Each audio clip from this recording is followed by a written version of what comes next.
Praise the Lord. கர்த்தருடைய பரிசுத்த நாமத்தினாலே எலும்பு பிரகாஷ் யூடியூப் சேனல் மூலியமா உங்கள் யாவரையும் வாழ்த்தி வரவேற்கிறேன்.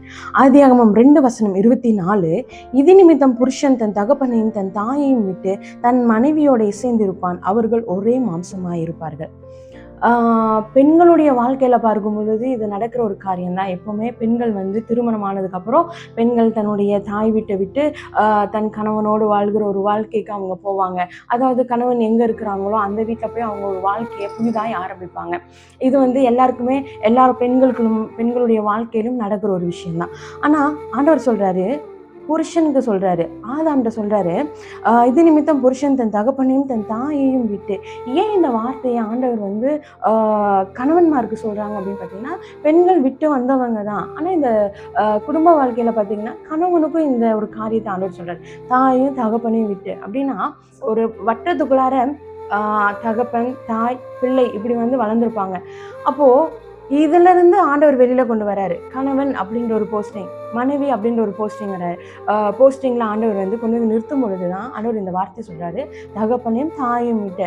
அதாவது அவங்களுடைய இந்த கட்டுப்பாட்டுக்குள்ளார இருந்து நீ வெளியில வா, வெளியில உனக்குன்னு ஒரு அதிகாரத்தை கொடுக்குற, உனக்குன்னு ஒரு குடும்பத்தை கொடுக்குற, உனக்குன்னு ஒரு சந்ததியை கொடுக்குற, இனி இதுக்கப்புறம் உன் வாழ்க்கையை நீ வாழு அப்படின்றதான் ஆண்டவர் இதை சொல்றாரு. எல்லாரும் என்ன நினைக்கிறாங்க, தகப்பனையும் தாயும் விட்டு நான் தனியா வாழணும்னு சொல்லிட்டு தனி கொடுத்தனம் இந்த மாதிரி காரியங்கள்லாம் இந்த காலகட்டத்துல நடக்குது. ஏன்னா இந்த வார்த்தை ஒன்று சொல்லிடுறாங்க, தகப்பனையும் தாயும் விட்டு. ஆண்டவர் சொல்றது தகப்பனையும் தாயும் தள்ளி வச்சுட்டு நீ தனி கொடுத்துன்னு போய் வாழு, இந்த மாதிரி எல்லாம் சொல்ல. அவங்களுடைய அதிகாரத்துல விட்டு வெளியே, அவங்களுடைய ஆலோசனை, அவங்களுடைய காரியங்களா இருக்கட்டும் எல்லாத்தையுமே விட்டு நீ உனக்குன்னு உன் குடும்பத்தை பார்த்துட்டு உன்னுடைய வாழ்க்கையை பார்த்துட்டு வாழு, உன்னுடைய ஆலோசனையின்படி வாழு அப்படின்றதான் ஆண்டவர் சொல்றாரு, தகப்பனையும் தாயையும் விட்டு அப்படின்னு. பாருங்க, ஒரு திருமணத்துக்கு அப்புறம் பிள்ளைகள் பிறக்கிறாங்க. கணவன் மனைவி திருமணம் பண்றாங்க. அதுக்கப்புறம் பிள்ளைகள் பிறக்கிறாங்க. பிள்ளைகள் பிறந்த உடனே அந்த பிள்ளைகளை நம்ம எப்படி வளர்த்துவோம்? அந்த பிள்ளைங்களை சின்ன பிள்ளைங்களா இருக்கும் பொழுது அந்த குழந்தைங்களை நம்மளுடைய கண்ட்ரோல்ல, நம்மளுடைய செல்லத்துல வளர்த்துவோம். அதுவே அவங்க வாலிப பிள்ளைகள் ஆகும் பொழுது நம்ம எப்படி நினைப்போம் அப்படின்னா, ஐயோ இந்த பிள்ளைங்க நான் இன்னொரு கையில பிடிச்சி கொடுக்கணுமே, நான் கல்யாணம் பண்ணி கொடுக்க வேணுமே, இந்த பிள்ளைங்களை நான் ரொம்ப கட்டுப்பாட்டா வளர்த்தணும், எந்த ஒரு கரை இல்லாம நான் இன்னொருத்தரோட கையில பிடிச்சி கொடுக்குற வரைக்கும் இவங்க என்னோட கண்ட்ரோல்ல இருக்கணும், நான் ரொம்ப கண்ணும் கருத்துமா பார்த்துக்கணும்னு சொல்லி அப்படி ஒரு பார்வையில பிள்ளைகளை வளர்த்துவாங்க, வாலிப பிள்ளைகளை. அடுத்தது பார்த்தீங்கன்னா, அந்த திருமணம் ஆகுற அந்த ஸ்டேஜ்ல அல்லது திருமணம் நிச்சயிக்கப்பட்ட பிறகு அந்த பிள்ளைகளுக்கு ஆலோசனை கொடுப்பாங்க. ஏமா நீ கல்யாணம் பண்ணிட்டு போனதுக்கு அப்புறம் நீ உன் கணவன் என்ன சொல்றாங்களோ நீ அது மாதிரி கேட்டு நட, அவருக்கு கீழ்ப்படி, அவருக்கு கொஞ்சம் நீ அவர் என்ன சொல்றாரோ அதெல்லாம் தட்டி கழிக்காம அவங்க சொல்றதெல்லாம் கேட்டுட்டு நட, குடும்பத்தை அனுசரிச்சு போ, பொறுப்பா நடந்துக்கோ, கோபப்படாத, இங்க நம்ம வீட்டுல இருக்கிற மாதிரியே நீ அங்க இருக்கணும்னு நினைக்காத, உன் கோபத்தை கண்ட்ரோல் பண்ணு, பொறுப்பா நடந்துக்கோ, ஞானமா நடந்துக்கோன்னு சொல்லி ஒவ்வொரு அட்வைஸையும், உட்கார்ற விஷயத்துல இருந்து, பேசுற விஷயத்துல இருந்து, பழகுற விஷயத்துல இருந்து எல்லாமே ஒவ்வொன்னா அப்பாவும் அம்மாவும் அந்த பிள்ளைகளுக்கு சொல்லி கொடுப்பாங்க. சொல்லி கொடுத்து இப்படிதாம்மா வாழ்க்கை, இதுதான், நீ எல்லாத்தையுமே நீ அட்ஜஸ்ட் பண்ணிட்டு போகணும்னு சொல்லி நிறைய விஷயங்களை சொல்லி இன்னும் டீப்பா எல்லாமே அவங்க சொல்லி கொடுத்துதான் அந்த திருமணத்துக்கான அந்த ஆயத்த நிலையில போய் திருமணத்தை அவங்க பண்ணி வைப்பாங்க. அப்ப இந்த பிள்ளைங்க திருமணம் ஆனதுக்கு அப்புறம் பாருங்க, இந்த பிள்ளைங்களுக்கு தெரியும், நான் என் அப்பா அம்மா விட்டு வந்திருக்கேன் நான். அப்போ எங்க அப்பா அம்மா சொன்ன அந்த அட்வைஸை, எங்க அப்பா அம்மாவுடைய பேரை நான் காப்பாற்றணுமே, நிலைநிறுத்தணுமே, என்ன பிள்ளை எப்படி வளர்த்திருக்காங்கன்னு சொல்லி எங்க அப்பா அம்மாவுக்கு நான் கெட்ட பேரு நான் வாங்கிடக்கூடாதுன்னு சொல்லி அநேக இடங்களில் பிள்ளைகள் ஒரு தியாகத்தோடு வாழ்க்கையை நடத்தி கொண்டு இருக்கிற அநேக பிள்ளைகள் உண்டு. நான் ஏன் இந்த காரியங்கள் சொல்றேன் அப்படின்னா, இந்த மனைவி அதுக்கு அடுத்த ஸ்தானம் என்னன்னு பார்த்தீங்கன்னா அம்மா அதுக்கப்புறம் அடுத்த ஸ்தானம் என்னன்னா மாமியார். அநேக பிள்ளைகள் ஒரு சாக்ரிஃபைஸோட தியாகத்தோடைய அப்பா அம்மா வீட்டை விட்டு வந்திருப்பாங்க. ஆனால் அந்த வீட்டில் இருக்கிற அம்மாமார்கள், அதாவது மாமியார்கள், அவங்க எப்படி இருப்பாங்க அப்படின்னு பார்த்தீங்கன்னா, இந்த ஒரு சாக்ரிஃபைஸான ஒரு நிலையில் அவங்களும் இருக்கணும், தியாக நிலையில் அப்படி இருக்கணும் அவங்களும். சிலர் பாருங்க, சில இடங்கள்ல இந்த மாமியார் அவங்களுக்கும் மருமகளுக்கும் செட்டே ஆகாது. ஏன்னா அவங்க தியாக நிலையில் இருப்பாங்க, எங்கள் அப்பா அம்மா சொல்லியிருக்காங்க அட்ஜஸ்ட் பண்ணி போகணும்னு. ஆனால் அந்த அட்ஜஸ்ட் பண்ணி போகிற அந்த ஒரு நிலையில் மாமியாருங்க இருக்கணுமோ தவிர அவங்க என்ன ஆச்சு அப்படின்னு பார்த்தீங்கன்னா, அந்த குடும்பத்தை அவங்க குடும்பமா பார்க்க மாட்டாங்க. என் பையனுக்கோ இல்லை என் பொண்ணுக்கோ திருமணம் ஆயிடுச்சே, அவங்க இனி தனித்து வாழணும், நம்ம எந்த ஒரு அதிகாரமும் செலுத்தக்கூடாது அப்படின்னு சொல்லிட்டு. ஏன்னா கணவன் மனைவி ஒரு வாழ்க்கையை வாழும் பொழுது அது தாயா இருக்கட்டும், தகப்பனா இருக்கட்டும், இல்லை யாரா இருந்தாலுமே ஒரு ஸ்டெப் பேக்ல தான் நம்ம இருக்கணுமோ தவிர அந்த குடும்பத்துல இன்வால்வ் ஆகக்கூடாது. அப்படின்னா எல்லா காரியங்களுமே என்னை கேட்டுதான் நடக்கணும், என்னை கேட்டுதான் இவங்க எது பண்ணாலும் பண்ணணும்னு சொல்லி அவங்க அந்த ஒரு அதிகாரத்துக்கு குடும்பத்துக்குள்ளாக எல்லாருமே வந்தாடுறாங்க. தாய் தகவல் அவங்க தான் சொல்லி வளர்த்துவாங்க. எப்ப நீ கல்யாணம் ஆனதுக்கப்புறம் இப்படியெல்லாம் நடந்துக்கோ, இப்படியெல்லாம் இருந்துக்கோன்னு எதெல்லாம் சொல்றாங்களோ அதெல்லாம் நிறைய இடங்கள்ல மாமியாருங்க என்ன பண்றாங்கன்னா மாத்தி அமைக்கிறாங்க.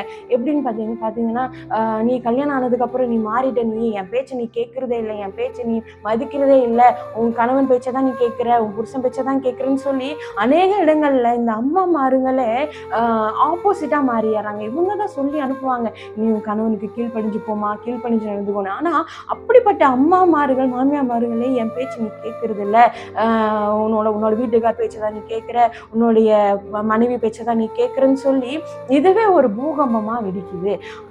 அதனாலதான் ஆண்டவர் சொல்றாரு, தகப்பனையும் தாயையும் விட்டு. இத ஒரு அட்வைஸ் யாருக்குன்னு பாத்தீங்கன்னா கணவன்மாருக்கும் இருக்கட்டும், அல்லது இந்த வீட்டுல இருக்கிற அம்மா அப்பா மார்களுக்குமான அட்வைஸ் தான்.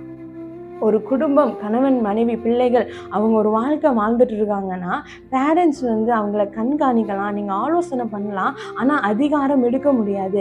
அவங்க தனித்து வாழ வேண்டிய அந்த ஒரு கட்டாயத்துல அவங்கள விட்டுணும். நம்ம இந்த பூமியில பார்க்கும்பொழுது மிருகங்களுக்கே ஒரு ஒரு படைப்பை ஆண்டவர் வச்சிருக்கிறாரு. அது என்னன்னு பாத்தீங்கன்னா அந்த மிருகங்கள் கூட ஒரு ஏஜ், ஒரு வாலிப பருவம் அடையும் பொழுது அதுங்களே தன்னை ஸ்ப்ரெட் ஆக்கி கொண்டு தனக்குன்னு ஒரு கூட்டத்தை அது தேர்ந்தெடுத்து அப்படி ஒரு வாழ்ற அந்த ஒரு மிருகங்கள்ட்ட அந்த குணத்தை பார்க்கும் பொழுது இந்த மனிதர்களிடத்துலதான் இந்த மாதிரி போட்டி, பொறாமை, கோபம், பிரச்சனைகள் இதெல்லாம் நம்ம பார்க்கிறோம். ஆனா மிருகங்கள்கிட்ட கூட அதுங்க கூட அது ஆண்டவர் கொடுத்த அந்த ப்ரொசீஜரை கை கொண்டு அதுங்க கரெக்டா போயிட்டு இருக்கு. ஆனா நம்ம பாருங்களேன், அந்த குடும்பத்துல நம்ம அதிகாரம் செலுத்தணும்னு நினைக்கிறோம், என் பேச்சதான் அவங்க கேட்கணும்னு நினைக்கிறாங்க. ஆண்டவர் கூட கணவன் மனைவி வாழ்க்கையை அங்கீகரிக்கிறாரு, அது ஒரு குடும்பமா பாக்குறாரு. நான் இவங்க மூலியமா ஒரு சந்ததியை உருவாக்கணும்னு நினைக்கிறாரு. அது ஒரு வேல்யூபிளா அதுக்கு கனம் செலுத்துகிறவராய் ஒரு ரெஸ்பெக்ட் பண்றதை நம்ம பார்க்கிறோம். ஆனா அநேக பேரண்ட்ஸுக்கு புரிவதில்லை, என் பிள்ளை ஒரு வாழ்க்கை வாழ்ந்துட்டு இருக்கிறான், என்னுடைய மருமகள் ஒரு வாழ்க்கையை வாழ்ந்துட்டு இருக்காங்க,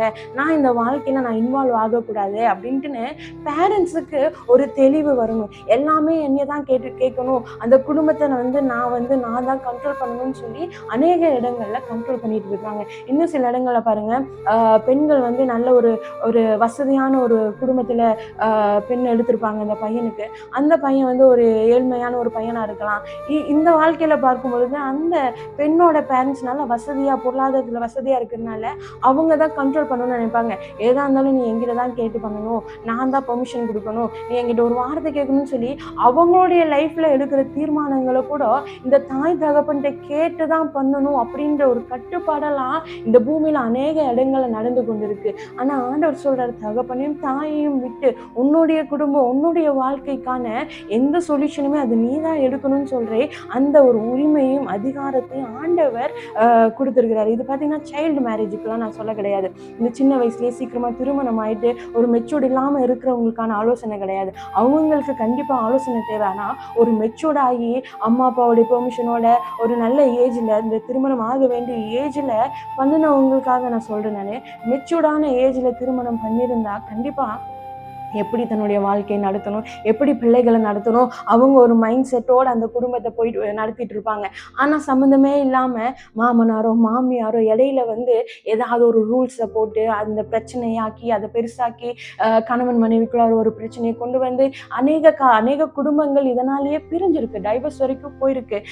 கணவனை பத்தி மனைவிட்டையும், மனைவியை பத்தி கணவன்கிட்டையும் சொல்லி கொடுத்து இதே அவங்கள்ட்ட அது பிரிவே உண்டு பண்ணும். இதனால இந்த தாய் தகப்பன் தான் பிரிஞ்சு போறாங்க. ஏன்னா இவங்களுக்கு தெரியும், என் கணவனை பத்தி தெரியும், என் மனைவியை பத்தி தெரியும், நீங்க என்ன இப்படி நீங்க பேசுறீங்க அப்படின்னு அவங்க அங்க குரல் எழுப்பும் பொழுது அங்க யாருக்கு ஒரு பிரிவு வருதுன்னு பாத்தீங்கன்னா இந்த பேரண்ட்ஸுக்கும் இந்த அவங்களுடைய பிள்ளைக்கும் தான் ஒரு பிரிவு வருது. நீ கல்யாணம் ஆனதுக்கு அப்புறம் நீ மாறிட்ட, நீ சேஞ்ச் ஆயிட்ட, நீ முழுசா நீ எங்களெல்லாம் மறந்துட்ட, அப்படி வெறுக்கிற, ஒதுக்கிட்ட, இப்படின்ற ஒரு பேரை கொடுக்குறாங்க. ஏன் இந்த மாதிரி பேரை நம்ம கொடுக்கணும்? ஏன் நம்ம இந்த மாதிரி ஒரு இந்த மாதிரி காரியங்களுக்கெல்லாம் நம்ம ப்ரெஷர் ஆகணும், டிப்ரெஷன் ஆகணும்? ஆண்டவர் அழகா சொல்லிட்டாரு, தாய் தகப்பனை விட்டு அப்படின்னாலே தாய் தகப்பனும் கொஞ்சம் லிமிட்டா இருந்துக்கணும். திருமணம் ஆனதுக்கு அப்புறம் அவங்க அந்த குடும்பத்தை நடத்துற அளவுக்கு நம்ம நின்று உட்காந்து பார்க்கணும். ஒருவேளை ஏதாவது ஒரு பிரச்சனை முத்தி போகுதா, ஏதாவது ஒரு காரியங்கள் நடக்குதா, ஒருவேளை அவங்களுடைய வழிகள் தவறி போகுதா, தேவையில்லாத காரியங்கள் அவங்க குடும்பத்துல வருதா, அப்போ பெரியவங்க தலையிட்டு என்ன ஏதுன்னு சரி செய்யணுமோ தவிர சின்ன சின்ன விஷயத்துக்கெல்லாம் போய் அவங்கள்ட்ட நம்ம குறைகளை கண்டுபிடிக்கிறவர்களா இருந்து விடக்கூடாது.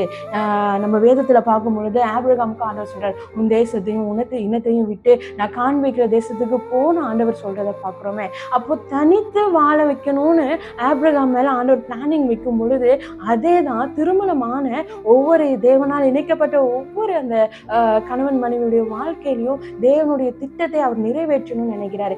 இதற்கு யார் தடையா இருக்கிறாங்கன்னு பார்த்தீங்கன்னா சில இடங்கள்ல மாமியார்மார்களோ மாமனார்களோ. அப்போ நம்ம கொஞ்சம் ஞானமா, ஏன்னா நம்ம வாழ்ந்த வாழ்க்கையை தான் நம்மளுடைய பிள்ளைகள் வாழ்றாங்களே, அவங்க நம்ம வாழ வைக்கணுமே, அவங்களுடைய வாழ்க்கையில அவங்களுடைய விஷயத்துல நம்ம வீணா தலையிடக்கூடாது, நம்ம வந்து அதிகாரம் செலுத்தக்கூடாது அப்படின்னு சொல்லி அந்த ஒரு ஞானம் நமக்கு கண்டிப்பா இருக்கணுமோ தவிர நம்மளுடைய தேவையில்லாத சில சிந்தனைகளினால பிள்ளைகளுடைய வாழ்க்கை பாதிப்பாகிற அளவுக்கு நம்ம நடந்துக்க கூடாது. அது ஒரு குடும்பம், அது ஒரு வாழ்க்கைன்னு சொல்லி அந்த வாழ்க்கையை நாம் கனப்படுத்துகிறவர்களாய் அதை ரெஸ்பெக்ட் பண்றவங்களா இருக்கணும்.